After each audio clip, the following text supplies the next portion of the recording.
Assalamualaikum warahmatullahi wabarakatuh. Waalaikumsalam warahmatullahi wabarakatuh. Sahabat siapa nih? Lu petualang alamku dulu. Gitu. Ya. Namanya Wak. Oh, namanya Dokter Anes Madi. Wah.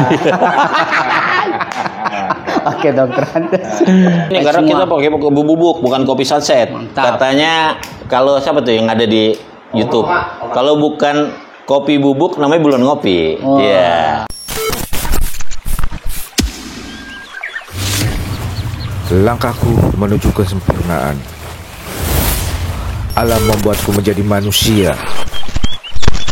Jejak-jejak kakiku membekas di sanubariku. Terbang tinggi menembus awan. Aku dan alam bersatu padu menjadi energi yang menuntunku ke arah kehidupan.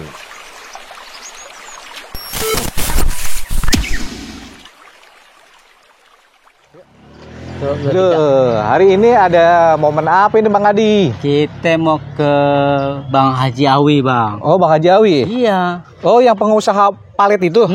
Yang katanya meraup tiap bulan nih? 1 miliar. 1 miliar. Mau nggak 1 miliar? Wih, siapa yang nggak mau Bang Adi? Nah. Widih, mantep Bang Adi.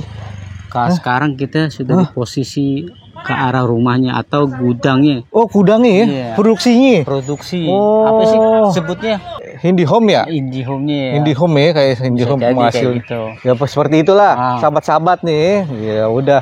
Ya udah, ini dulu deh, sapa dulu sahabat-sahabatnya. Oke deh. Ya. Kalau gitu, Assalamualaikum warahmatullahi wabarakatuh. Waalaikumsalam Apa kabar warahmatullahi untuk wabarakatuh. semua sahabat KSI Channel. Baik, sahabat petualang alamku juga, ya kan? Kita ketemu lagi nih sama Iya. Bang Yudi. Oke, sama Bang Adi juga. Dari Masya KSI Allah. Channel. Dari petualang alamku.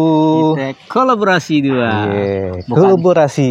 Bukan yang dua ya. Oh, jangan Kolaborasi. satu, tetap satu. Maksudnya. Iya. Oke. Nah, Iya. saat ini kita mau berkunjung ke Bang Haji Nawawi. Oh, Bang Haji Nawawi, pengusaha palet.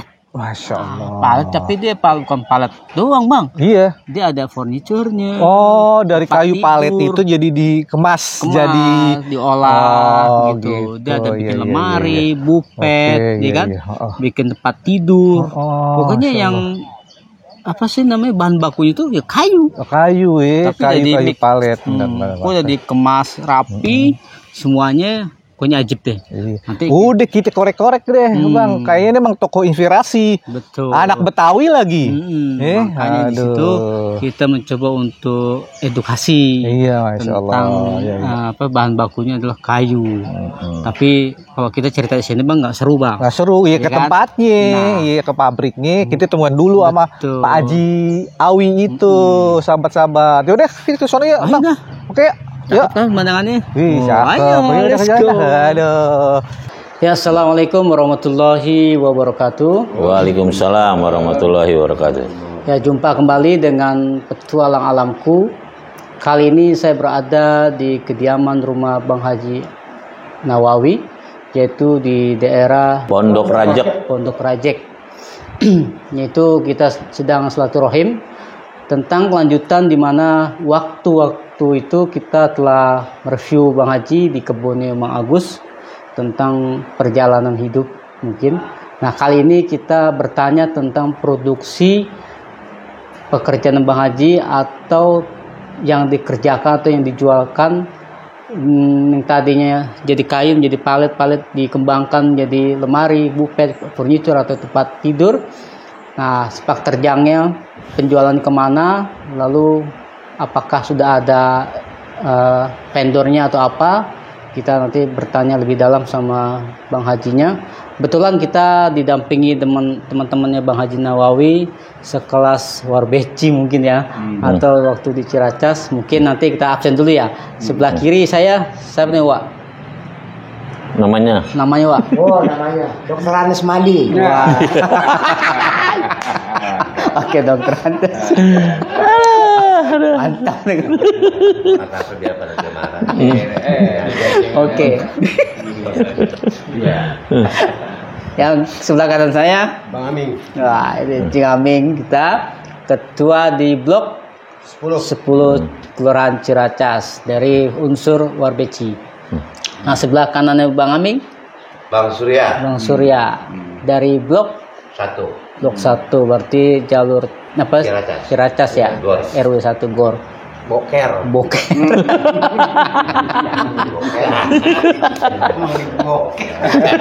Tenda biru bukan boker. Oh, tenda biru. Oke, untuk yang sebelah kanannya Bang Agus. Yadi. Yadi dari mana Bang? Yadinya. Pondok Rajek juga ya. Oke. Masih Pondok Rajek lima anak sini. Siap. Hmm. Sebelah kanannya Bang Haji Awawi nih. Siapa nih? Saya. Piton. Bukan Koros, bukan. Saya Agus Bang Yudi. Iya. Petani, peternak jangkrik. Saya anak murid Jawa Madih, no. Nah, No guru saya, no. Dokter Andas gitu. Ya, kebetulan di tengah dari Bang Agus dan di tengahnya sebelah kanannya Bang Surya, kebetulan Bang Haji Awi juga, sebut panggilan akrabnya. Kebetulan beliau sudah ada di tengah-tengah kita dan kita memang minta waktunya untuk mereview kegiatan apa aja yang keseharian Bang Haji Awi ini kerjakan. Seperti itu. Assalamualaikum Bang. Waalaikumsalam warahmatullahi wabarakatuh. Salam sehat selalu. Alhamdulillah. Amin. Gimana kabar Bang Haji? Alhamdulillah, baik-baik. Oke Bang Haji, ini disingkat cerita. Kemarin kan kita telah buka tuh ya pengalaman hidup mungkin yang di kebunnya Bang Agus tuh. Nah sekarang kita tentang produksi nih. Bagaimana cara produksi menjadi palet atau bahannya, bisa dijelaskan Bang Haji? Iya, kayak kemarin kayak cerita itu, saya juga nggak tahu awalnya kayak juga bisa juga usaha gitu, karena awalnya kan kerja cuma di pabrik mebel aja. Nah kerja di pabrik mebel, akhirnya jadi kita akhirnya dapet bingung gitu. Kalau mebel itu kan kita harus masarin, masarin kan zaman tahun 2000 itu kan susah ya, apa namanya, medsosnya kurang ya, ininya ya. Masih zaman apa, BBM kali ya, masih zaman apa tuh itu, belum inilah gitu ya, SMS. Nah itu kan susah, kita harus nyari order sendiri tuh, main kusen. Akhirnya kita itu terus sama tuh main nama Yamaha Piano. Nah dari Yamaha Piano itu dapat order itu palet. Nah palet itu produksinya, palet itu pekerjaannya lebih gampang ya, mudah. Mesinnya juga nggak terlalu rumit gitu, cuma hanya mesin cutting. Sebutnya kalau bahasa kayu mah thicknesser gitu. Tapi kalau nah itu cuma moting potong, ibaratnya mesin potong, mesin serut, mesin tembak sama meja itunya. Itu kalau palet mah gampang banget, cuma satu. Setiap di kayu itu ada, jadi ada tantangannya tersendiri. Kalau di mebel itu bahan bakunya sedikit. Kita bikin bentuk, bikin ini karena kan jualnya custom ya jatuhnya ya. Iya, betul. Karena bikin jualnya bentuk gitu. Kalau palet itu bikinnya mudah, tapi kayunya yang harus banyak gitu. Cari yang sulit tuh cari kayunya. Yang sulit tuh di awal-awal tuh kita sulit banget nyari kayu karena pengalaman belum di kayu baru juga nggak ada. Dulu kita pengalamannya cuma datang ke Purwotani, lihat di TPK banyak kayu, tinggal kita pilih, bayar ke kantor Purwotani, tinggal bikin dulu kalau kayu jati jadi cuma pas namanya surat jalan itu aja udah langsung jalan jadi ituin. Kalau kayu ini kan kita nyari kampung-kampung nih. Nyari kok penggesekan, nyari keinian, nyari kok pembelahan mana aja lah. Saya dari pembelahan pertama itu daerah Sadeng, Uli-Uliang. Jajan Sadeng, masuk lagi saya ke Keracak. Masuk lagi saya ke Jampang. Masuk lagi saya ke Purwokerto. Itu jauh-jauh saya nyari kayu, Purwokerto, ke Subang gitu kan. Ada ke Ciamis gitu. Sampai ke sekarang di Bayak gitu kan. Nah, pengalaman itu perjalanan itu makan waktu dan juga biayanya tidak sedikit. Banyak buang biaya di situ. Tapi di situ keuntungan kita adalah pengalaman. Dari banyaknya sumber-sumber kayu yang kita tahu, akhirnya kita jadi mempermudah kita untuk berkomunikasi dengan mereka. Iya. Seandainya di sini kosong, sini nih ada ketelat, kita banyak channel gitu. Alhamdulillah di situ. Nah, di palet itu kan barang cuma kotak aja ya, berbentuk kotak, dipoto, bahan baku datang dari gunung, bahan baku datang dari pembelahan. Setelah pembelahan dicek yang bagus, disortir lah bahasa kita ya, disortir. Nah, udah jadi berapa kubikasi? Nah, itu yang kita bayar gitu. Setelah itu, kalau palet itu saya bilang harus banyak kubikasinya, harus banyak kayunya. Bahan bakunya yang terutama bahan baku yang sulit ya. Bahan baku harus ready terus. Nah, dari situ anak-anak pekerja tinggal kita ikutin alur. Alur kan dari besi potong, serut, terus tukang tembak. Ini kalau tembak nail gun, nail gun ya, dipantek loh bahasa kita mah, paku itu. Dipaku. Nah, itu dipendak, di mal, kita bikin meja malnya. Nah, malnya itu kan berubah-berubah sesuai dengan produknya yang kita mau buat gitu. Nah, di situ kita tembak, kita iniin semuanya, kita jadiin, kita setel. Nah, setelah jadi baru masuk ke ruang oven. Berbentukan. Ya, berbentuk palet tuh. Kalau kita ada macam-macam ya. Orang ada yang oven kayunya dulu, oven bahan, ada yang oven ini gitu. Nah, karena kita ovennya tidak terlalu besar, kapasitasnya hanya untuk sekitar 40 kubik, kita 30 kubik lah ya. 30 kubik sampai 40 kubik gitu. Nah, itu kan kapasitasnya nggak besar. Itu lain orang-orang lain kan ratusan kubik. Kalau kita enggak, makanya kita opennya palet. Kalau umpamanya kita opennya bahan, kita stek lama buang waktunya. Karena kita di Uber produksi nih. Di Uber produksi sama perusahaan-perusahaan yang pesen palet, kebutuhan paletnya ke kita. Nah, dari situ setelah masuk ke setelah jadi palet jadi, kita masukin ke oven. Setelah oven keluar dari oven baru langsung di finish good. Finish good itu dirata, cuma hanya seandainya ada yang namanya di oven kan pasti berubah warna karena kan udah kering tuh. Kayaknya udah kering, berubah warna dikit. Nah, di situ kita finish good. Mana yang kira-kira berbulu kita diamplas dikit ya, amplas halus aja. Amplas halus ini dikit, cuma ngilangin kalau umpamanya bulu-bulunya aja. Itu setelah itu baru kita stempel dengan nama perusahaan kita stempel sesuai itu, tanggal produk. Produknya kalau mau dikirim kapan nih, sekarang umpamanya tanggal sekian, udah kita stempel produk, terus sama tahun dan bulan. Tahun dan bulan. Jadi kita ketahuan nih, seandainya nanti palet itu ada bermasalah di sana. Kenapa nih sih? Tanggal berapa sih dia diproduksinya? Di Januari. Januari tahun berapa nih? 2023. Ini 2024. Ya, berarti udah setahun. Nggak bisa. Lu klaim ke gue nggak bisa. Kan kita udah ada peraturan, ada ininya, perjanjian bahwa palet yang udah kadaluarsa itu kan ada kadaluarsanya untuk kadaluarsa palet untuk obat-obat itu, apa namanya ya?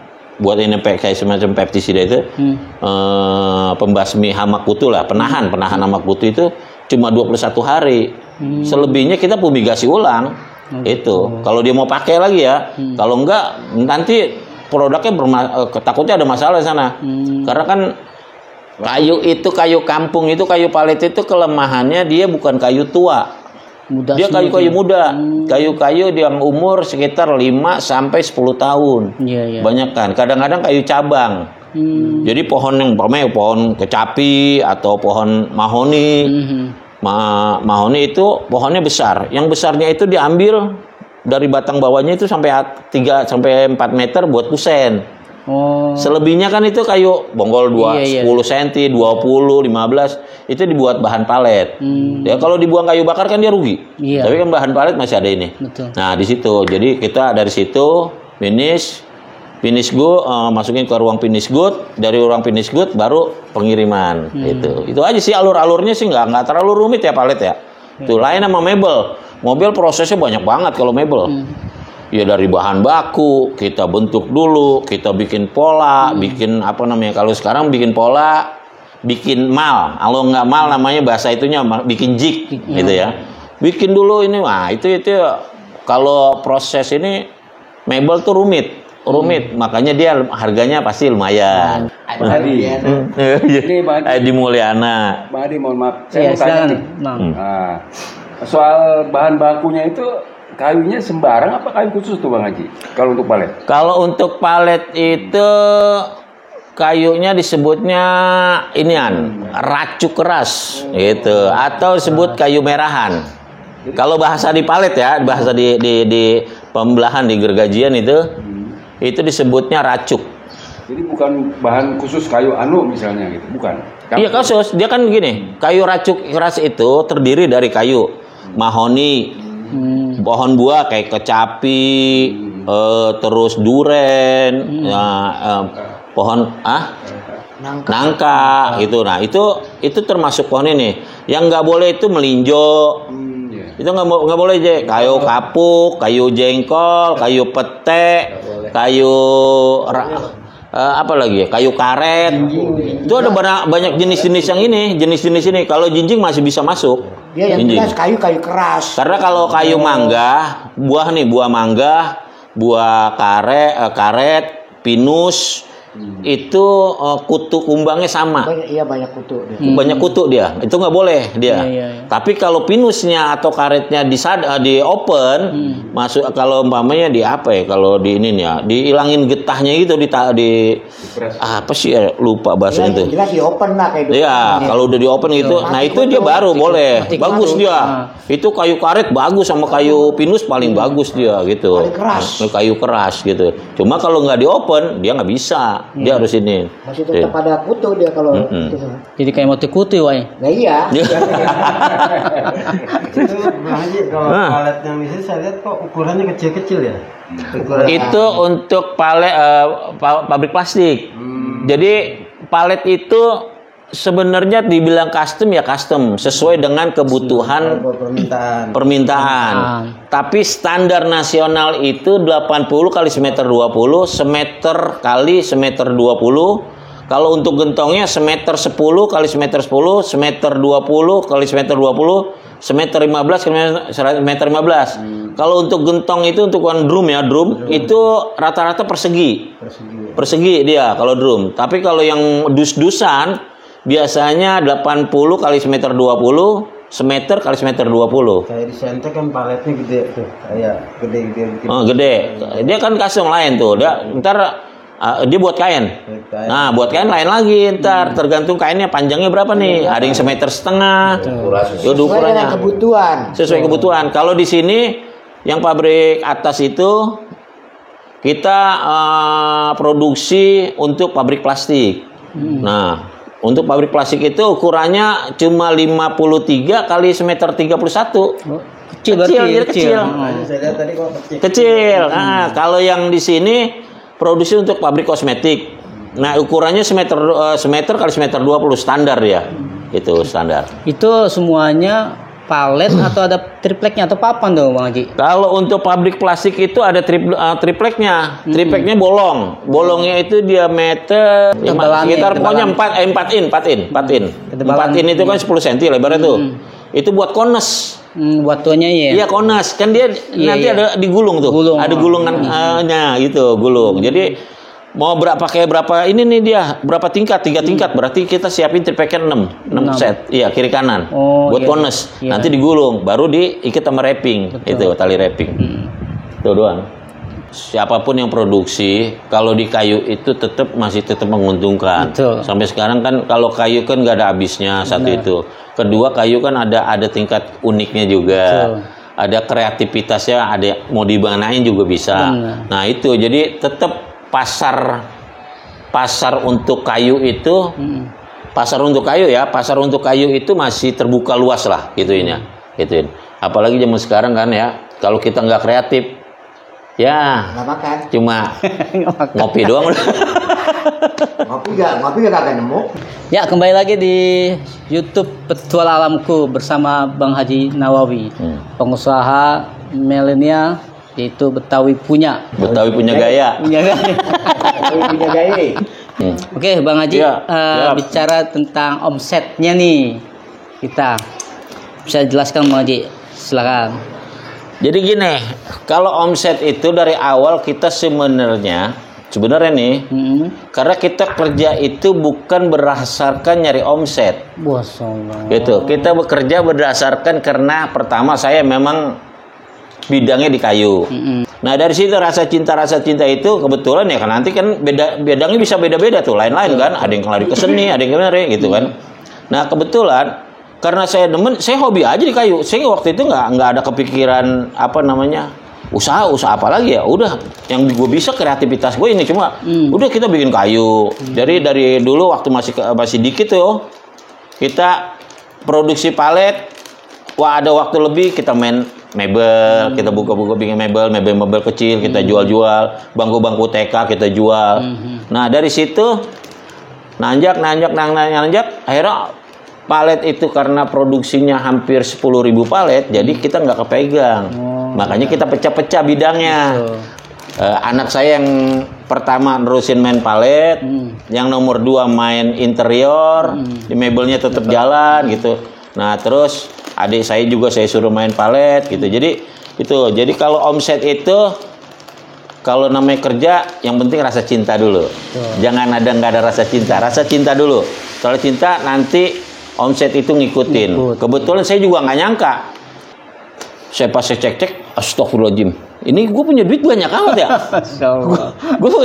Ini gue bisa begini kan, kita juga nggak tahu gitu lah.